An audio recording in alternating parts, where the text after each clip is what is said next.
Welcome, listeners, to another episode of Listen, Learn, and Love, hosted by Richard Osler.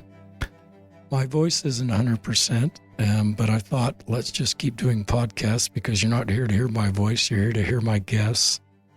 I'd like to thank everybody that's opened up some speaking events. We're recording this in mid-November, but I've had the chance to speak to a group in Kansas City. And then the following Sunday night, we did a steak fireside in Dallas in a steak center. And then I spoke again this past weekend in the Fayetteville, Rogers area. We actually had two events in a local hotel. We booked out our 7 o'clock times. We added a 5 o'clock time, and just grateful for all the people at the local level that asked me to speak and all the people that attended that are just wanting to better support LGBTQ Latter-day Saints. And maybe that's how I partly lost my voice. Our next event is scheduled in Austin, Texas on February 9th. And if you'd like to have me speak, you can just reach out and we can talk about how to make that work in your local area. Some local leaders are supportive of this at the church, and especially a Sunday night fireside format looks the best. And some don't feel it's the right thing to do for their area, and I support that. Priesthood leaders have the keys. So often then we just find a venue like a public library or a hotel or a school and hold the event there. The event is obviously supportive of the church and its leaders and doctrine, but better to support LGBTQ Latter-day Saints. But let me introduce my guest, who is joining us from just down the road where I live in Salt Lake City, Chloe Siegfried. Welcome to the podcast, Chloe.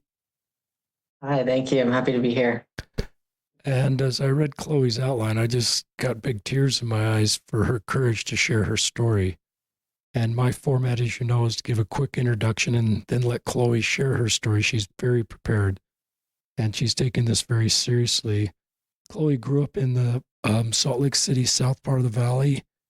She is 27. She is gay, and she's a woman, obviously, and grew up LDS, is in a same-sex marriage, has found her wife, Ashlyn, and were married in October of 2024, so just recently. Chloe is going to talk about just this painful journey she's had that included really dark chapters of multiple suicide attempts, inpatient medical care, and just navigating the complexity of being gay.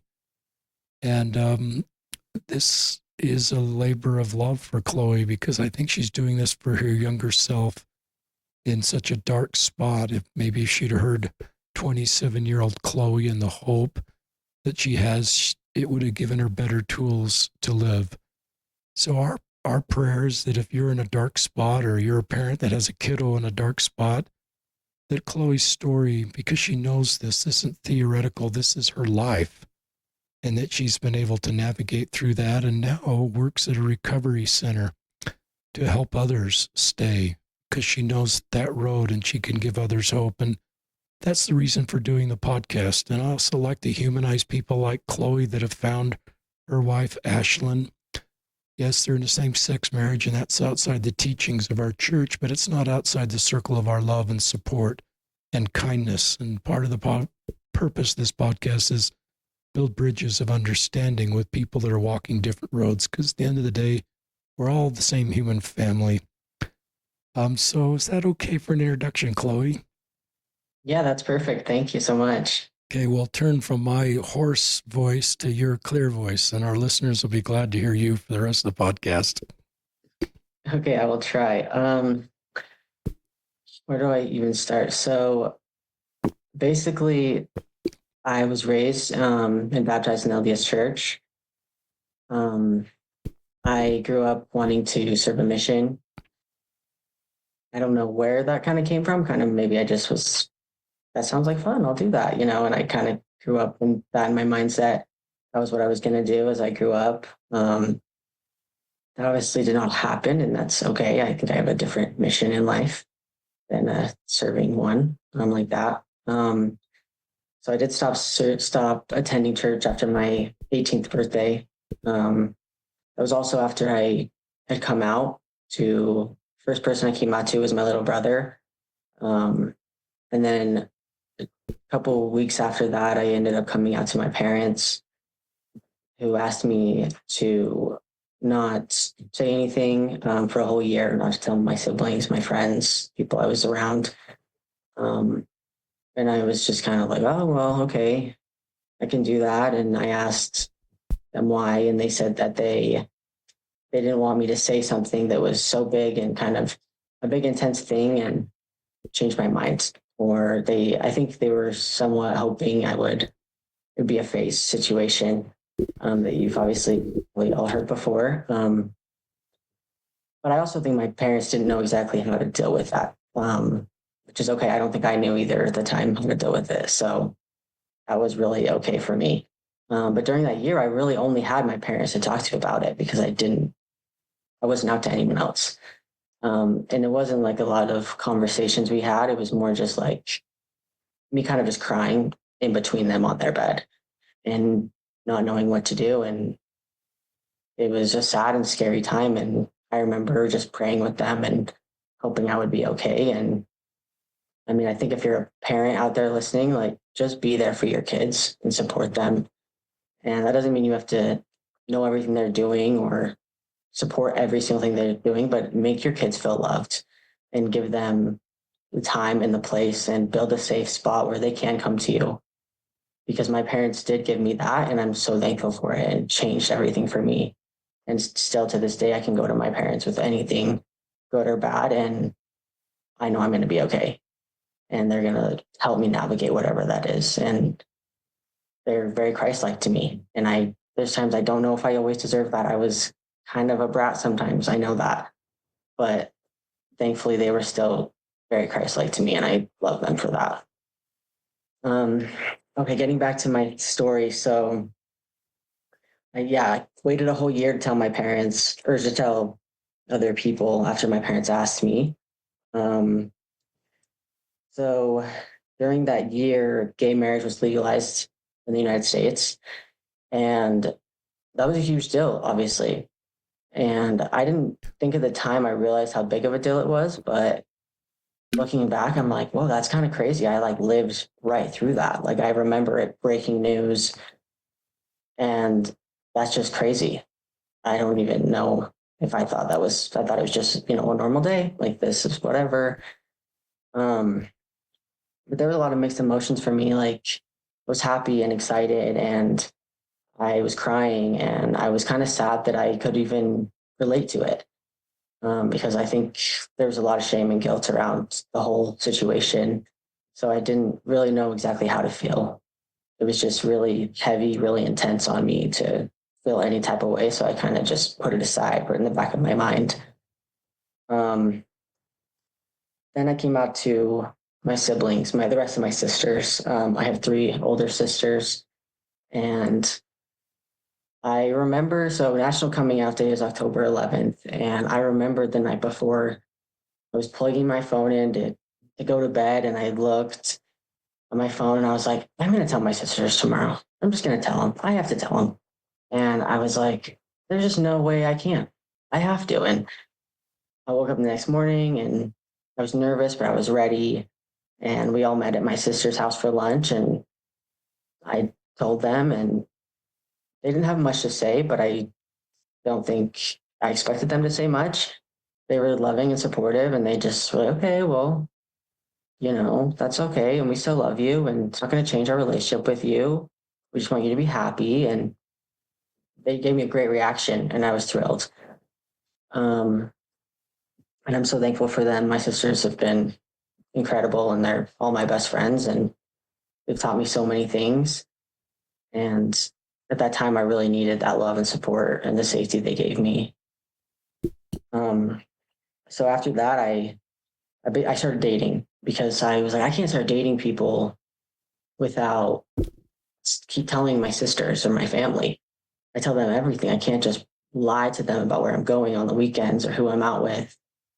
I just didn't feel like that was fair to me, and it wasn't fair to the other person. So I was like, I have to do something. So right after I did that, I did start dating a girl for the first time, and it was crazy. It was thrilling and riveting and everything I thought it was going to be, and so exciting. And I hadn't felt so excited like that in a long time.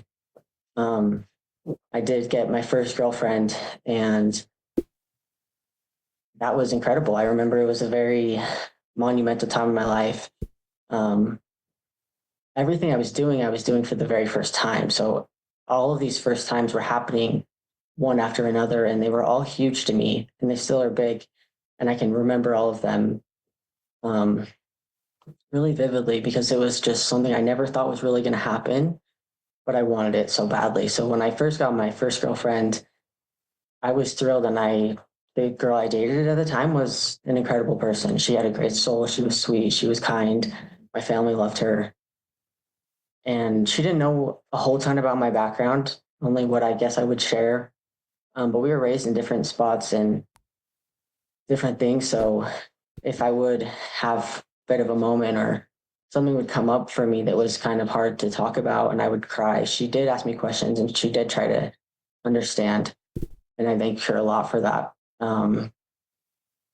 She gave to me a lot of things that I didn't know at that time I needed. I think she helped save my life in a lot of ways. And I love her to this day for that. And I'm thankful for her incredibly. Um, so I ended up dating her for a little over 2 years, I believe. And then we broke up, and I was a total mess, just could not even manage anything. Um, I started to make some choices that maybe were not the best, not the most healthy for me. So I just turned 21. I was drinking a lot. I was using drugs. I was with the wrong group of friends. I was, just doing everything that was kind of risky. I had my foot in it, is how I kind of felt. So, and I was like, well, it's okay because I'm 21. Like everyone's doing this. I'm 21. Every other 21-year-old's doing the same thing. And I really believe that. And I think a lot of 21-year-olds probably do. But looking back, I'm like, well, every 21-year-old was probably doing those things, sure, but they were not doing them the way I was doing them. And maybe what I was telling people was happening was just like a fraction of what was really going on. Um, so that breakup like really just kind of shakes me, and I lose my sense of identity. I don't know who I am without this girl, and I start thinking about suicide a lot. Um, and on top of not being mentally stable, drinking, negative group of friends, self-harming, all these things are just piling on one another. And it was just too intense. And I did have multiple suicide attempts rather quickly after that breakup. And I won't say it was just because of that breakup, but I think it all kind of came to head for that after that happened. That was such a like monumental time for me that I had my first heartbreak ever. Um, so during those times, I was in therapy, but I was thinking a lot about who I am and what I want to be because I didn't know who I was without her. I was so lost. And I only knew I wanted to drink all day. That's all I knew about myself. I was like, my name's Chloe and I just want to drink. And that was okay with me. I was fine with that. And when I would think anything more of it, like, well, you're not just Chloe. You don't just want to drink all day. Like you could get sober. You could do this.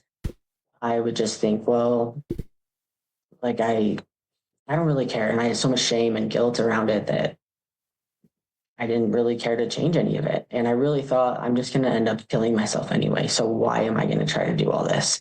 It's a lot of work when I'm not even going to be here. And during that time, I started like questioning my gender and my identity for the first time as an adult. Um, and I was really confused. I didn't know exactly what these feelings were, but I didn't know if I should like Google them because I thought that might make things worse. Thought, well, what if I hear someone's story and it makes me feel better? Or what if I reach out to a friend or whatever? And I didn't really know what to do. But it was a very hard time for me. And I do remember like getting dressed in the mornings and walking into my room and trying to pick out an outfit and just crying because I didn't know what I wanted to wear, what I was going to be comfortable in, how to make myself feel comfortable. And just like that's such a simple, easy beginning of the day task. And I could barely do it without crying. And it was really hard. And I remember just praying a lot, like just sitting in my closet, just praying that I would feel comfort and I would feel okay in my own skin and I would feel safety and love within myself and all of these different things. And I do remember just kind of pleading with the Lord that I would feel okay and that I would make it out of this alive and I'd be okay with whatever I needed to do. So during that time, I did talk to my parents about my gender and my pronouns. And hey, I think maybe I'm trans. I don't know. And my parents, I think at the time, didn't really understand what that really meant. And honestly, I don't know if I super did. I wish I would have educated myself more looking back on that. But my parents didn't really say much. They were just like, okay, well, let us know if you need anything. And if you want to continue talking, like, let us know. And I really don't know if they knew what to say, which, I can't blame them.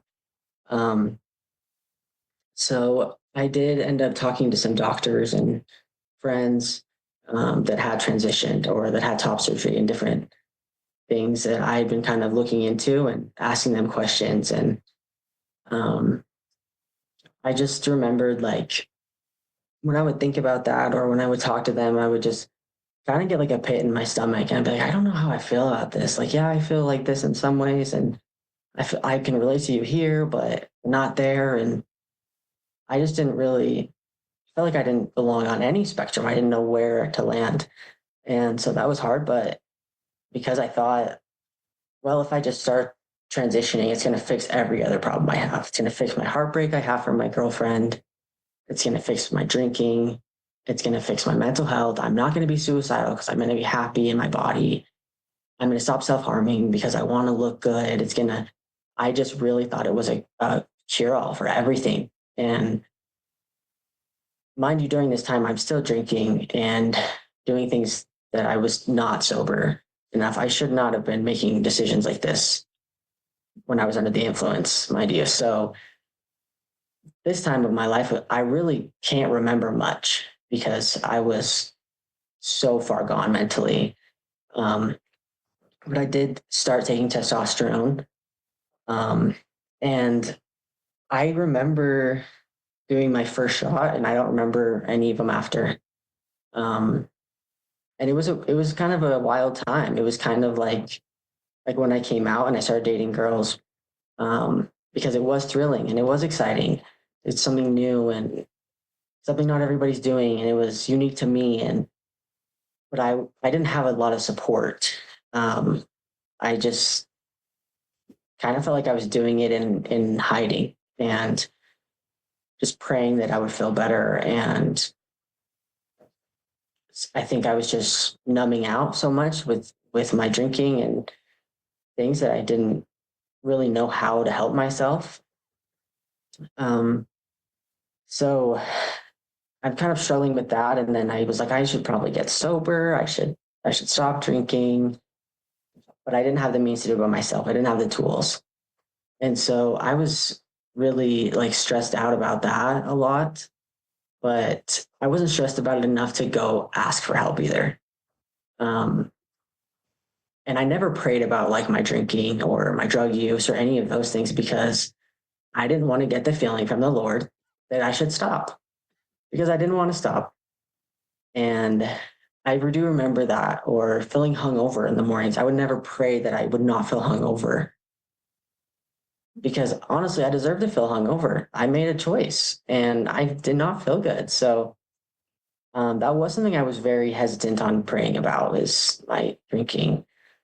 But anyway, when I started the testosterone and all those things, and then I started dating someone new. And this person I started dating was very upfront with me, told me from the beginning was not comfortable dating someone who was trans.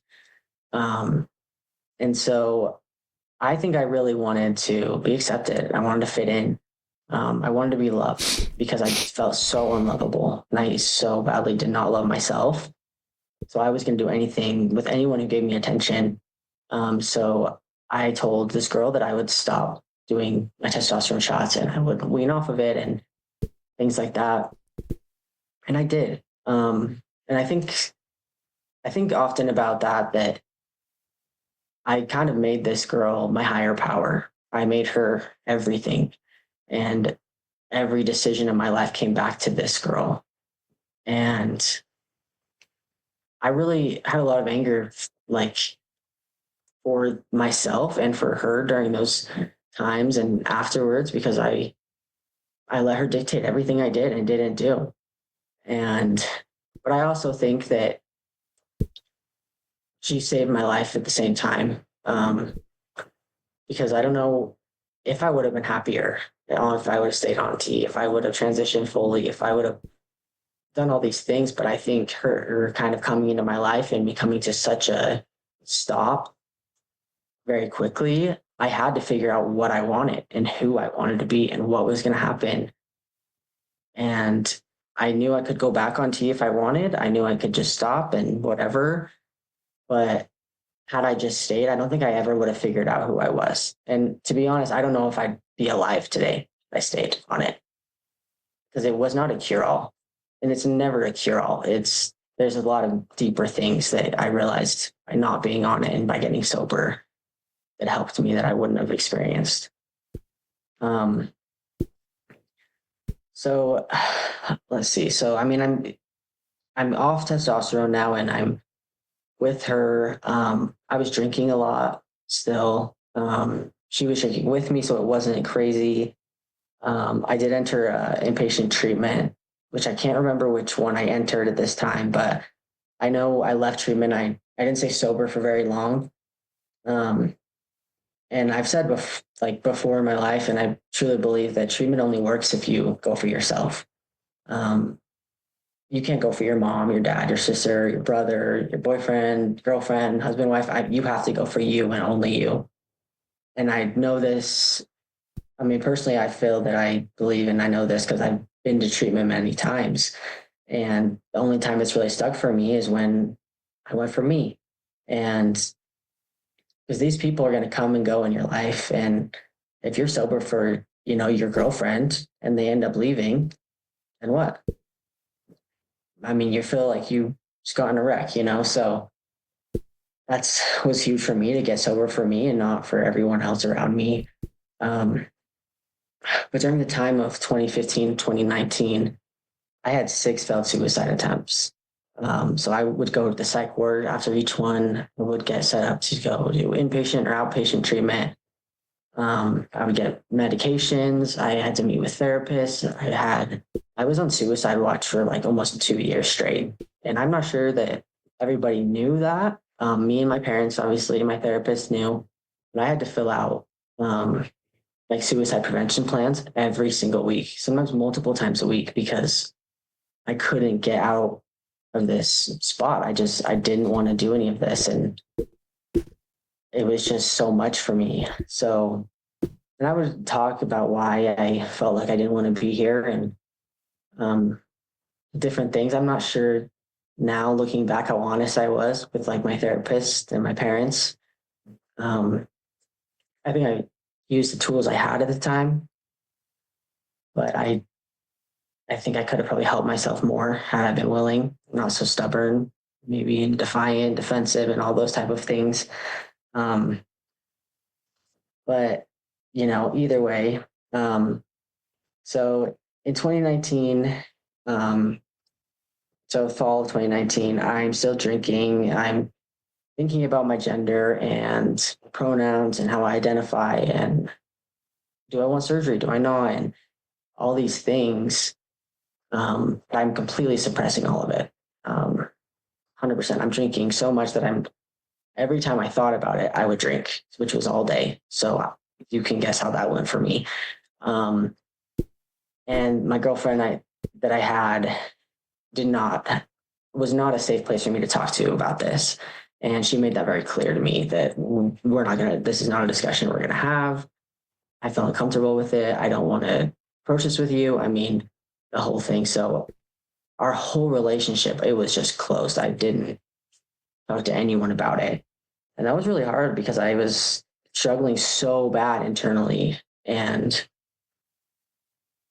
I had no one to share it with. I only would talk to myself about it. And I sometimes you need someone else to just vent and to cry to, or to you need a hug, simple as that. And I needed that, and I didn't have that.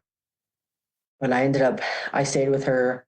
Um, we celebrated our 1 year together, and then we moved to Saratoga Springs. I was slowing down, I guess my drinking is a better way to put it. Second she would leave the house, I was drinking again. And I was tracking her location at all times to know when she'd come back. So I knew when to hide things, when to get rid of things. And when we moved to Saratoga, I was kind of having like a bit of like a faith crisis. And I had just had COVID for the very first time over Thanksgiving, and I was so sad. I didn't get to be with my family, and it was just a sad time. And so I had a lot of time on my own, right? During those 2 weeks, I had to just sit by myself and with my laptop watching TV or whatever. And I just started looking at like different things on the church, and reading things that people had written, and all these different things and books and whatever. And I really had like a mental breakdown over my faith. And I felt like so much guilt and shame around the whole thing all over again. And then I'm not sure exactly where that came from. Just reading something maybe triggered it or whatever.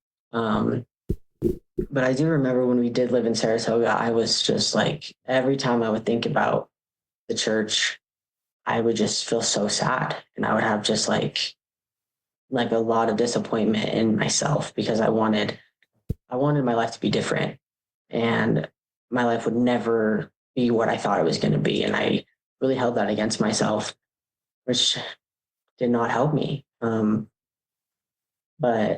I didn't know how else to really handle it. So I just kind of, I guess, just like use that kind of as validation that, like this is a real thing. And I, now I'm onto my, whatever number girlfriend, and I'm living with this person, and I have, all these thoughts and feelings coming back up, and it was a lot. But I don't know. I don't know if I dealt with it, but I do remember throughout all these years, I was having these little crises like all the time. And this one was just a much bigger one that I had. So after that, it's 2021 at this point. I've tried to gather what was happening a lot that next year. But I can't really remember. Part of that is just drinking, and I deleted a lot of it from my phone, from my memories. I just can't really recall what went on. I could probably with photos, right? But I don't have any photos anymore. I don't have any notes. I have nothing. So I'm trying to go through this in my head, like, okay, where was I here? Did I go here? Did I live here? And I can't really remember. I know I was drinking a lot, and I was sad about so many things that it was just, maybe in my head, I didn't even want to remember, because it was just felt too big to me to really grapple with. So I have to jump to 2022 because I don't have a lot for 2021. But anyway, I go to a treatment center down in West Palm Beach, Florida, called Hanley, and completely changed my life. It was incredible, and I loved it. I met some incredible people. I prayed a lot while I was there that I could face the Florida heat. Just kidding. But Florida's so hot, and I was not expecting that. And it should come with a warning, and the humidity is crazy. But either way, the treatment there was so good. There was so many people that were just, that I needed, that I felt like the Lord put in my life. And as much as I hated being away from my family, and Being it from my girlfriend, I was like, this is where I need to be. I'm great. I was super motivated and happy to be there. Um, I stayed in residential treatment there for, I think I was in there for almost 80 days. So it was a minute and it was great. But then I come home, my time's up there. So I get back, and my girlfriend at the time, she just ghosted me, basically. She didn't break up with me. She just didn't talk to me again. And we've been together now for almost 3 years. So I was a mess. I was a total wreck. I was like, what is going on? Why can't we talk? Type of thing. And I just cycled myself into a bad spot again. And I tell my parents what happened. I said, I'm not going to drink over it. I'm fine. I'll be okay. I'm not going to drink over it. I'm fine. I just keep repeating this. And within days, I'm drinking again and hiding it from my parents again. And I'm like, this is the same cycle. I just did this. Like, I just barely did this. And I just got home from Florida. I don't understand. And so then I went back to my parents. I said, hey, I need to go back to Florida. I need some help. I just want to drink all day. I want to hurt myself, all these different things. And I do tell my parents, and within 48 hours, I was on a flight back. And I'm so thankful for my parents that they listened to me and they helped me get in a better position, because if they wouldn't have listened, or they would have been like, no, Chloe, you've done this. Sucks for you. Like, where would I be today? I don't really know. And my parents have always been very willing to help me in whatever way it was needed. I just needed to kind of give them the guidance of how to help me, and they were always willing to do it. So after I go back to Florida, I live in their sober living program. I lived there for about a month. I was super homesick, and I just wanted to be home. I was grumpy at life. I was grumpy. I was sober at this point. I went super motivated and I left super upset. And a lot of it was I was super homesick. I'm super attached to my siblings, and I just wanted to be with them. Like, it was all I could do. I just was like, I just want to be in the same state as you, at least. So I came back in September. And then, so before that, right before I go to sober living, I'll mention. So I was talking to a friend at the time, named Ashlyn, and we had been friends online, and we both came out the same year in 2015. And so it's, been, a long time, and we've been social media friends and whatever. And then we were both single for like the first time, because we both had long-term girlfriends and we were both single. And so I messaged her, and I knew she was sober. And I said, okay, well, she's sober. She'd be a great friend. She knows what it's like to be sober. She could be a great resource for me. This would be great. So I messaged her, slide that off to her, and I saw her 2 days later. And I was like, okay, this is going to be great. So when I go to sober living, I'm talking to her the whole time, and she's being so supportive, and she was a great resource. She was very, she was blunt with me. She told me what was going on. She didn't, try and hide from me or tell me just the things I wanted to hear. So then when I get back, I'm still talking to Ashlyn, and we kind of stopped talking a little bit here and there, but not super crazy. But November through December, I was drinking again. And I was with this group of friends that I was like, these people are maybe not the best for me, because they know I just got back from a treatment center, and the only place they want to go with me to is a bar. And so I was like, that doesn't feel super great. So, but because I didn't want to lose them, I went. And so I was drinking again, and I could not get a hold of it. And then January 1st, 2023, I sobered up, and I was taking it seriously. I was doing it for me because I didn't have a girlfriend. I didn't have the best of friends to do it for me. I had no one else but myself. And that's where it stuck for me. And today I'm 22 months sober, and I'm going to be celebrating my 2 years sober in January. Wow. and I'm thrilled. And it's been the most incredible gift I've ever given myself.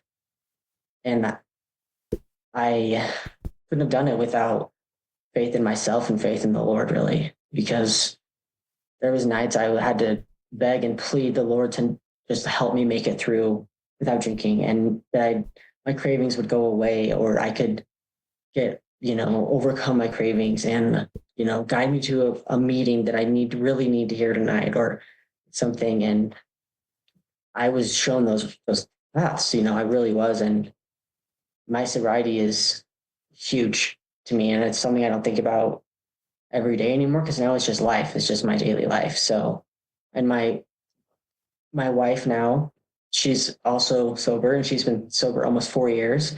And I've never seen her drunk, and she's never seen me drunk. And we are in a home where we are sober at all times, and we're going to raise a family with a sober home.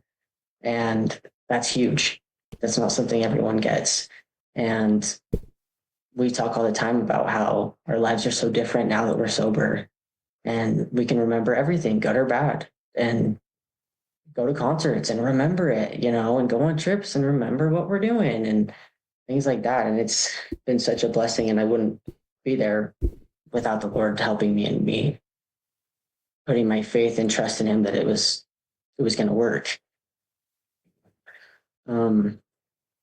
So anyway, I'm sober, yes. And then Ashley and I are dating pretty quickly. We get really close here every day.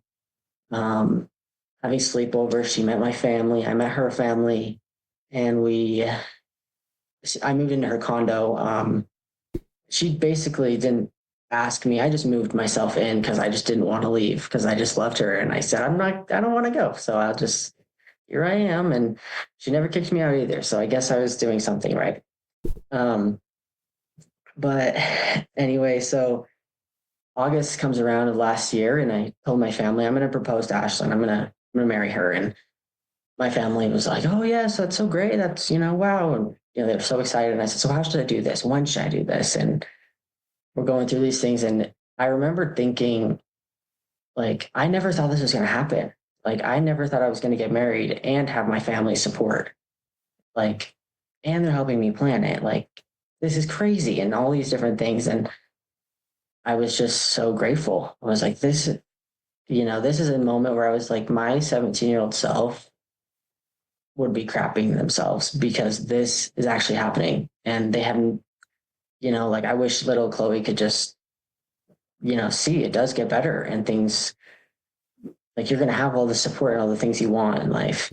You just got to keep going. So I didn't really expect that, but I guess I did at the same time, because my family is very loving and supportive.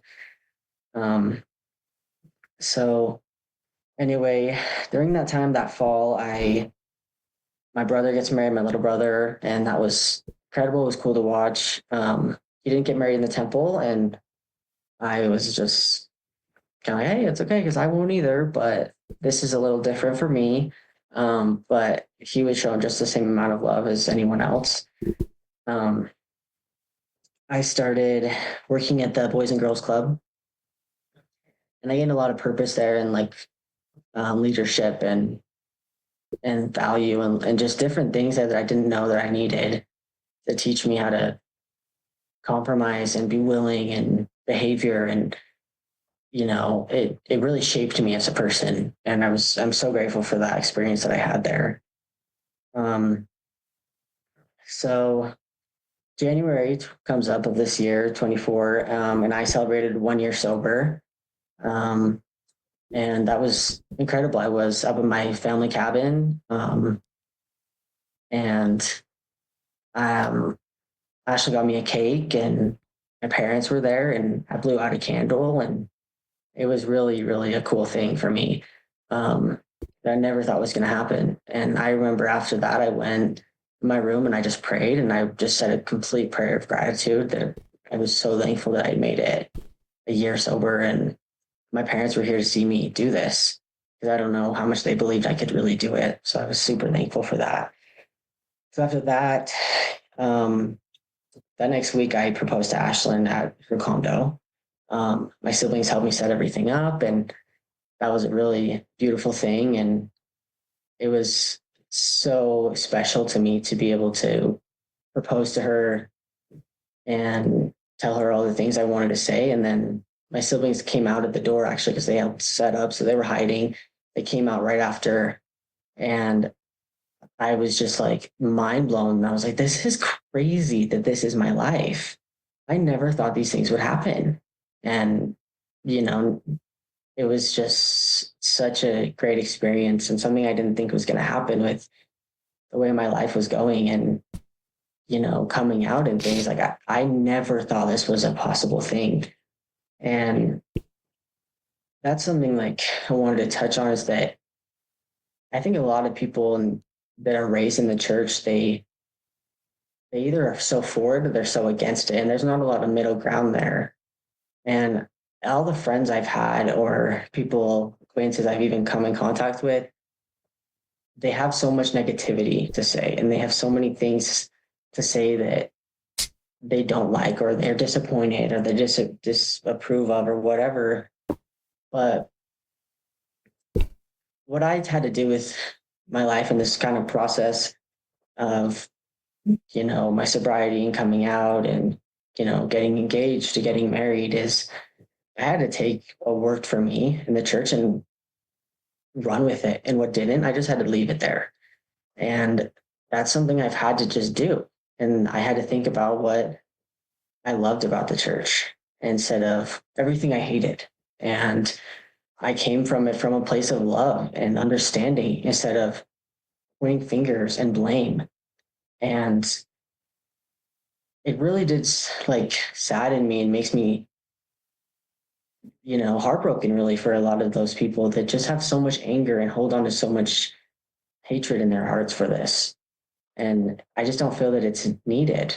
At least for me, it did not feel needed. I thought this is not going to benefit me to be sad and angry about things because I can't control it. All I can control is how I feel and my emotions and my behaviors around it.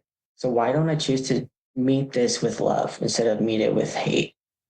And so that's what I've done. And I think it's hard to explain that to a lot of people because they have this just the anger there. And once you kind of let go of that, things come to be in a better place.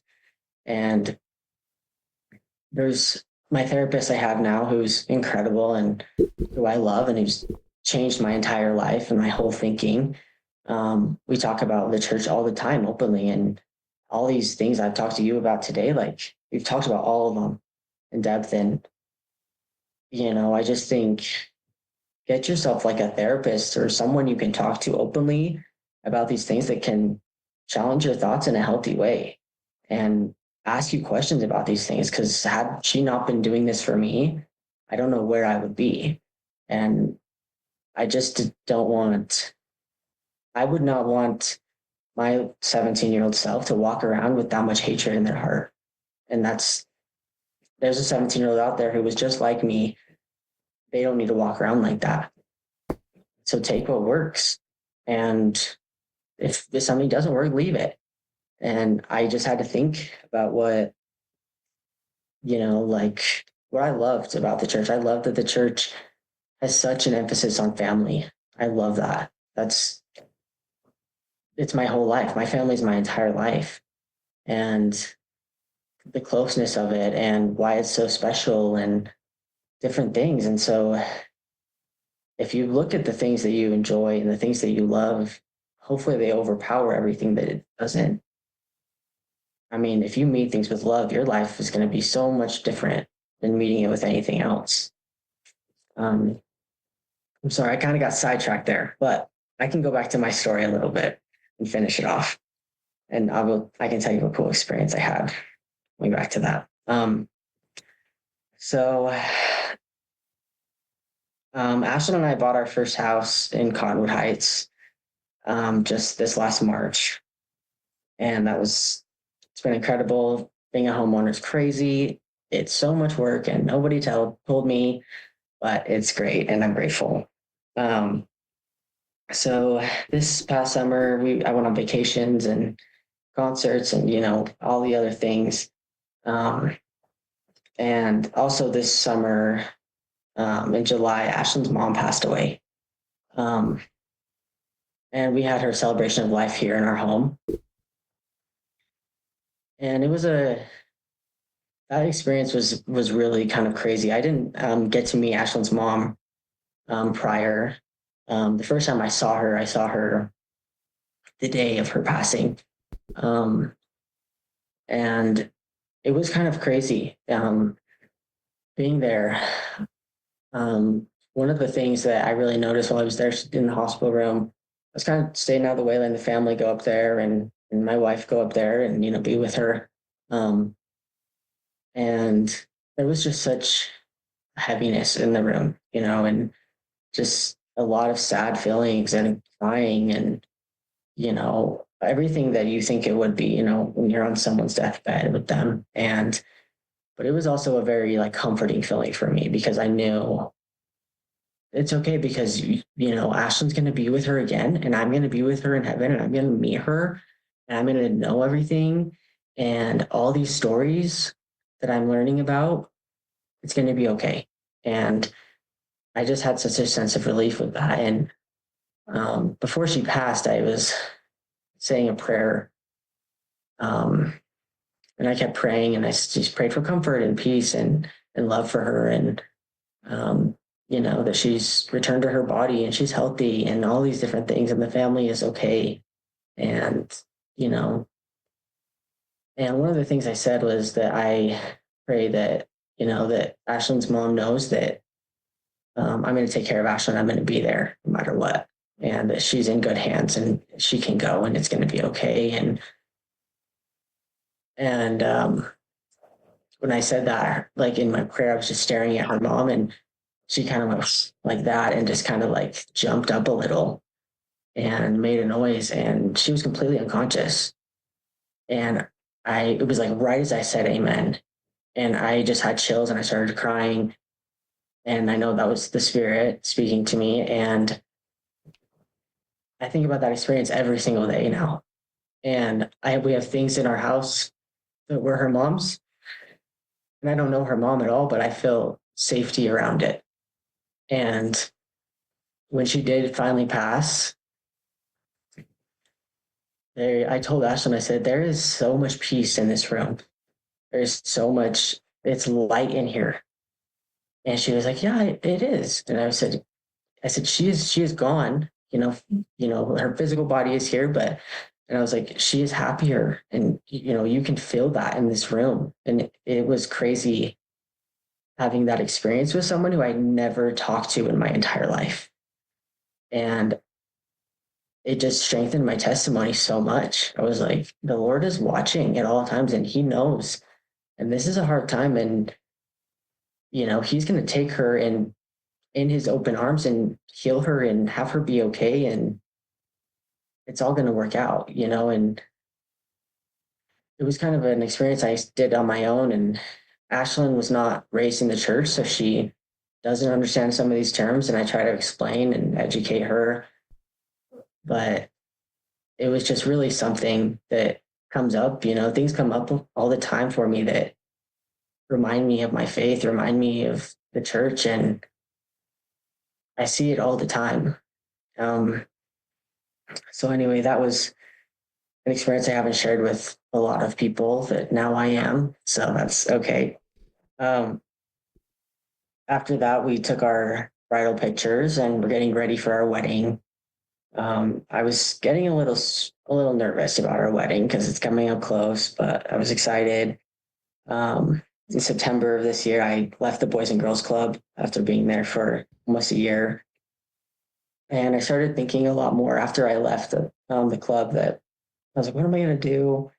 And it just kept coming to me that I just needed to share my story. And I would just kind of push it away and it kept coming up. And I would just see little things or something would show up from my past. And I was like, this is crazy. And so what I first did is I went to my parents' house. I got all my old journals and all my old notebooks. And I hand scanned every single page in all my journals and all my notebooks and all my suicide notes and all the notes afterwards, and the notes leading up to it, and when I was closeted, and when I couldn't say anything, and I've been hand scanning them in. So if something ever happened, they wouldn't be gone. And as I was doing that, it was one of them was on October 11th, which is National Coming Out Day. And I was reading a note that I had written after I had had a suicide attempt. And I basically wrote it, fell asleep, and I woke up um, from what I remember. And I turned over onto this paper and kind of crushed it. And the noise kind of like startled me. I didn't know there's papers there. And I ended up getting it tattooed on my arm. And it was the same day that I had read that was October 11th of this year. And I read it again. And I was like, what the heck? So I told Ashley, I said, look at this. I said, this is the same date. And I was like, this is literally what I have tattooed here. And I was like, if this isn't full circle, I don't know what is. Like, this is wild. And so that's when I was like, I need to share this. This is something that doesn't need to be so hush hush, like suicide and, substance abuse and drinking and, all of these different attributes and different things. They don't need to be, silenced. There's so much, I think, like love and so many like crazy different emotions around real human emotions, and knowing that you're not alone. It's a huge thing. And I didn't want anyone to ever feel like they're alone. And I remember reading through these notes again years later. I was like, I feel so sad for my 18, 19, 20-year-old self. And they were, what a sad, sad person. And I'm doing all of this for them now. And I hope I'm making them proud, type thing. And so, I mean, I think if you have stuff like that to share, like don't hide it, share it. And someone's going to relate to you, and someone's going to want to talk to you or experience, maybe not everything, but something different, and knowing it gets better, because it does. I'm living, standing proof it does get better. And, you can have the life you never imagined. You just have to keep going and be ready to share things and be open about that and meet things with love is what I truly think. So just the last month, I guess like 6 weeks ago, Ashley and I got married at Crescent Hall. And my little brother, Cole, actually, he married us. And that was crazy. It was one of the best moments of my life, obviously, because my wedding, but having my brother do that, he was the first person I came out to. Having him do that meant so much to me that I don't know if he really knew how much it meant to me to have him do that. It was so special. And we had all of our family there and friends, and it was just an amazing day. It was something I didn't know if that was going to happen for me, and I'm so happy that it did. And had something happen, my suicide attempts would have worked out, I obviously wouldn't have been there. And so I'm so grateful. I'm grateful I was unsuccessful. I'm grateful I failed, because I wouldn't be here today. And I got to go on a great honeymoon. I went up to Boston, through Portland, Maine. I went to Salem, which was super cool in October. It was a really cool thing. I loved that. I went down to back to Boston. We went and saw Billie Eilish at the TD Garden. That I gave Ashlyn the tickets to that for our wedding present. And that was so cool. It was so fun. That was kind of another full circle thing. I saw Billie Eilish with my first girlfriend, and I had a meet and greet. So I met Billie, and then to go back and see her on my honeymoon was crazy. And I was a mess the whole concert. I was crying the whole time. But for many reasons, obviously, but it was, just such a crazy thing how life just kind of shows you all these different things from your past that just come up. And I don't believe in coincidences, so I believe it all happens for a reason, and that's been coming up a lot for me lately. So that's been really cool. But anyway, I mean, now we're up to now, and I'm happy. I'm, working in a recovery center, and I've always something wanted to do that. I just needed to get myself mentally and, physically sober, and I've been doing that, and it's it's great.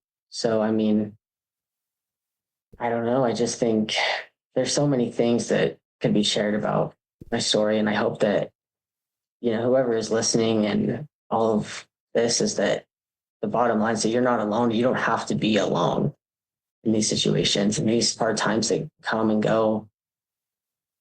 It's not given to you like these struggles to deal with on your own. I don't believe that. And I always used to wonder, like, why me? Why would I be given this? And, this is not fun and whatever. And now I'm like, it was such a trial that I turned to a triumph.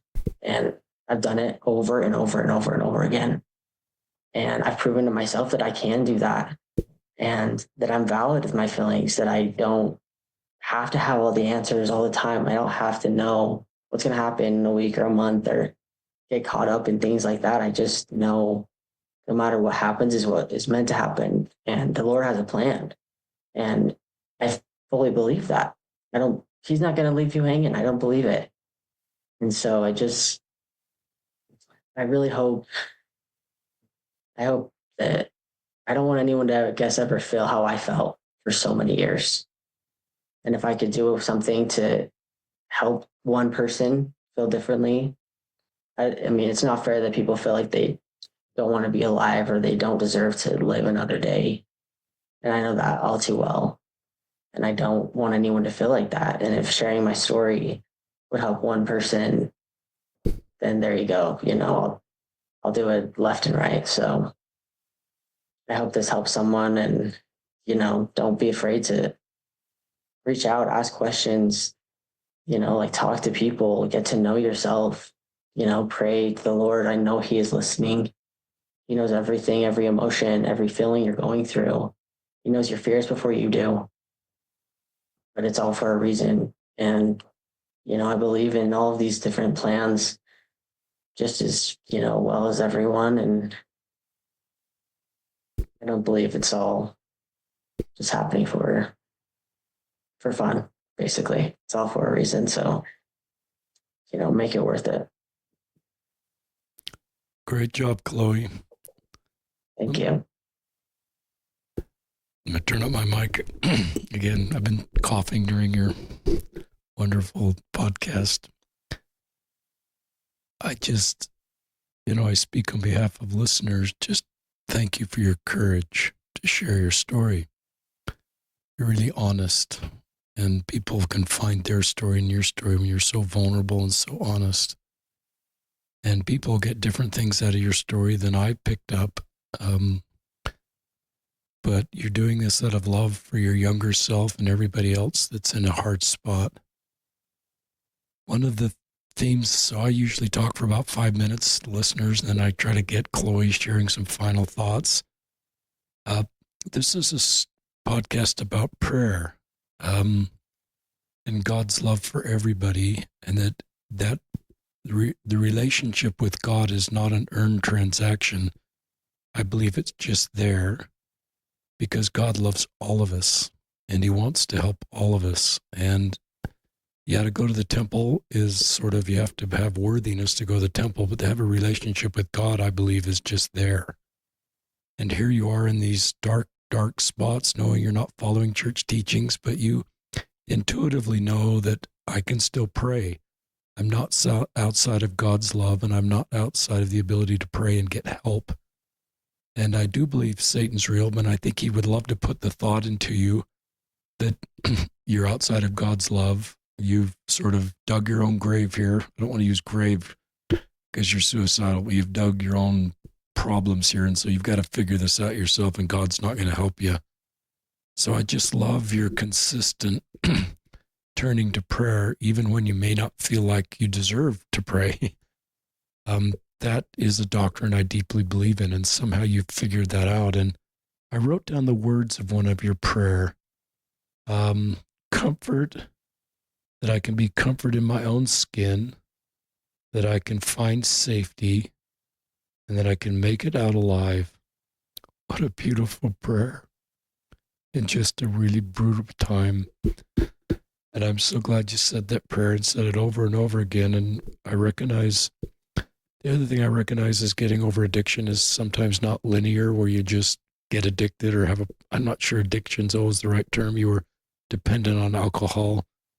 But I love the way that you worked through this, even when you had setbacks. I think God would say you're not back at square one, even if you've lapsed or relapsed, but you're one step closer to doing what Chloe has done. And so don't look at this was one of the beautiful parts of your story. This isn't just like one day you gave up drinking after rehab and then you were done. It took a few kind of 3 steps up the ladder, maybe 2 steps down, but I think it's a spiral going upwards versus God or Satan would say you're back to square one, Chloe. You'll never make it. You'll never be good enough. And you showed that you are good enough. And so that gives hope to others that are working through addiction and working through stuff. I also like a therapist taught me, listeners, as you've heard me talk about, the bottom of the iceberg is often dealing with pain is why people turn to substance. And, you know, sometimes to solve the substance is to deeply accept who they are and sort of address the bottom of the iceberg stuff. And I think you've done a good job of that because I think you're really comfortable in your own skin. And I think you really love Chloe. As you look in the video screen, you never look down. You just are very confident in who you are, Chloe, and that who you are is a beautiful person. And the next thing you said, you know, I just felt unlovable at one point, and you know, that's just how some people feel, but you still turned out to God. And I recognize also you've also helped people that are trying to navigate dating, whether it's if they feel their path is a same-sex partner or even if they're straight and dating an opposite partner. Sometimes those relationships aren't healthy. And sometimes when we're really vulnerable and we can't love ourselves, we kind of get ourselves into non-healthy relationships. And I think you were honest about a couple of those. I don't think that's a reflection that you did anything bad, but I think you recognized those and got out of those. And then you can judge the relationship with Ashlyn because you have these prior relationships. And so I think that's part of dating, listeners, is to learn about yourselves and learn what a healthy relationship is. And I think a healthy relationship is when it helps you become a better person. You can be completely honest and vulnerable, and synergy is where 1 + 1 = 3. So you accomplish more as a companionship than you accomplish individually because you're just unified and you're building each other up and you're honest and open. And then this line when you said you were sober, I wrote down this, Chloe, it's the most incredible gift I've given myself. What a huge accomplishment to become sober. It just makes the rest of your life possible. I don't think anybody usually tries addiction that just says, I want to get addicted. Often it's escape from pain or anger. And so we're experimenting. But this gift you've given yourself, and then you have the ability to give hope to others. If your parents are listening, this is an incredible tribute to your parents. It probably didn't really have a roadmap at first how to navigate raising a gay daughter. I think this is a tribute to your parents. Most parents aren't perfect. I'm not a perfect parent raising kids, but I think this is a beautiful family love story. And you're alive and you're healthy. And then for Cole, your younger brother, to be officiating your wedding, I wrote down that Cole could be visiting your grave for the rest of his life if he weren't able to live. But here he is officiating your wedding. And I just thought, how beautiful is that to have your whole family there? And I'm sure you didn't ever think that was possible. in these dark times of your life, but hear this beautiful thing happen with your family there and your siblings participating in the, proposing to Ashlyn, and this very tender experience with Ashlyn's mom. So your ability to pray, your ability to navigate complicated things. This is a beautiful family love story. Just everybody supporting each other in their individual journeys. This podcast, I primary in this space listeners to help people that are suicidal find a way to live. And this is, a beautiful story of yours, Chloe, helping to do that. So, listeners, you will probably find other things that are helpful for you in this story. But this is a story about God loves all of his children. He will be with us even in our darkest moments when we don't think we're lovable. He will still love us. He still wants to hear our prayers. I think he's more interested in what we're learning than what mistakes we made. When we sort of come out of that wilderness that the prodigal came out of, I think he's more interested in what we learned. And in that prodigal parable, he answers the question, when we leave that faraway land, do we come back as a son or a servant or a daughter or a servant? And whoever answers that question in Luke, we come back as a son, puts a robe on his shoulder and a ring on his finger. So I think you're a daughter of God, and he loves you. And he's probably more interested in what you learned and what direction you're heading and saying, what were you thinking, Chloe? I think he knows you already know that. And so I just think repentance is positive, and what you've done to get the life you're living and being homeowners is just terrific. So any other thoughts that come to your mind before we sign off for my raspy voice? Thank you. Thank you for everything you said and for having me here. It was as great as it was to share my story and hopefully help others. It's really powerful to share it just to myself and process it myself. This is the first time I've ever really done this. And I was nervous, but I wasn't as nervous as I thought, because this is a really great experience that I'm going to remember. So I appreciate you having me. And I just hope that people take what they need from this and, just remember to pray, and the Lord is there, and remember to take what works, and what doesn't, it's okay to just make it your own. So. Thank you, Chloe. And Ashlyn, if you're listening, I'm glad you two found each other. And listeners, one of the pictures I put into my presentations when I go speak is, and I'll actually link to this picture in the show notes, you can see it. It's somebody who's preparing to jump over the motorway in England. And there's a bridge there, but some people sort of find him before he jumps, and somebody puts his arms around his legs. Somebody actually puts a rope around him. He's still on the other side of the bridge, but they're doing everything to keep him from jumping. And then there's this guy just talking to him face to face. And I just imagine what that conversation is. But when I think about this presentation, I think about people like Chloe. They were once on that side of the bridge, the jumping side of the bridge. And now I think about Chloe is on the other side of the bridge and is the person talking directly to that jumper face to face. And it's not theoretical. Chloe, through this podcast and other work, and I'm glad you're in a recovery center, can talk authentically and invite people to stay, because she knows the joy and the peace and the life you could live if you can stay. And one of the greatest blessings you can do is you can help other people stay, because you know how painful it is, and you know what it's like to want to jump from that bridge. So that is one of my favorite quotes, is from Henry Norwin, a Catholic priest, and he talks about a minister's service will not be perceived as authentic unless it comes from a heart wounded by about the suffering about which he or she, in your case, speaks. The great illusion of leadership is to think others can be led out of the desert by someone who's never been there. So, Chloe, you know the desert of being on the other side of the bridge, the jumping side, so to speak. But now you're on the safe side of the bridge, and you can help others, and you are. And that's a message that we share with younger people, or anybody that's on the other side of the bridge listening, just to stay.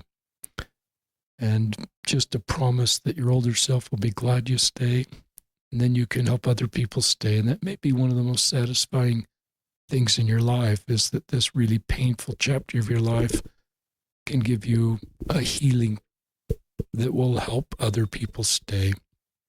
So I'll put a picture of that in the show notes just so you can visualize it if you want to. It's a powerful picture that I think about a lot. Anything else you'd like to say before we sign off, Chloe? I don't think so. Just thank you again. I really appreciate you having me on here. Okay, so this is Richard Osler and Chloe Siegfried signing off from another episode of Listen, Learn, and Love.